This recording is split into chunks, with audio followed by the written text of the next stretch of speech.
Agadir, ces immenses plages, ces palmiers, ces touristes et ces 4 éleveurs de cochons. Parmi eux, Saïd Samouk.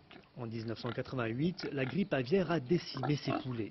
Il s'est alors lancé dans le cochon avec un associé français. Le porc, une viande prohibée chez les musulmans. Saïd, lui, n'en mange pas. Mais dans le cochon, tout est bon, surtout quand ça rapporte.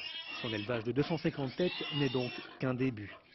Et je pense qu'on va avoir les 10 millions de touristes d'ici 2010, peut-être même on va les passer, on pense, parce qu'on a tout pour les avoir.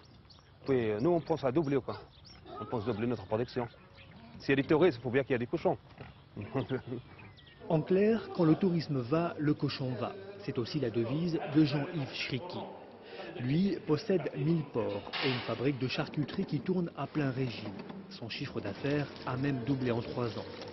80% de sa production va vers les hôtels. Le reste est destiné aux supermarchés et aux particuliers, comme ce Chinois qui ne parle ni français ni arabe.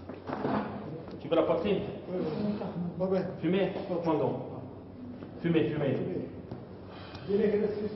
Jean-Yves appartient à la petite communauté juive d'Agadir. Or, comme l'islam, le judaïsme interdit de consommer du porc. Pas un problème pour ce trentenaire. Faire du cochon, ou faire de l'autruche, ou faire de la dinde et du poulet, ou quelle que soit la forme d'élevage, c'est une affaire comme une autre. Il faut arrêter. Il y a un pays musulman, il n'y a pas de cochon, il n'y a pas de ça. Il y a tout au Maroc. De tout et presque partout, comme dans cet hôtel d'Agadir. Seule précaution, une pancarte en plusieurs langues pour ceux qui ne mangent pas de porc. Du porc, on en trouve aussi au marché central d'Agadir, fait très rare dans un pays musulman. Ma femme tout à l'heure cherchait les charcuteries, elle m'a dit on n'en trouvera pas ici, parce qu'ici ça ne marche pas, ici on en trouve, alors comme on veut. La preuve c'est que là, on vient de commander de la chair à saucisse pour demain, et on aura de la chair à saucisse pour demain. 7,5 millions d'étrangers ont visité le Maroc en 2007 et seulement 5000 cochons pour les nourrir, insuffisant. Le cochon a de beaux jours devant lui, sous le soleil d'Agadir.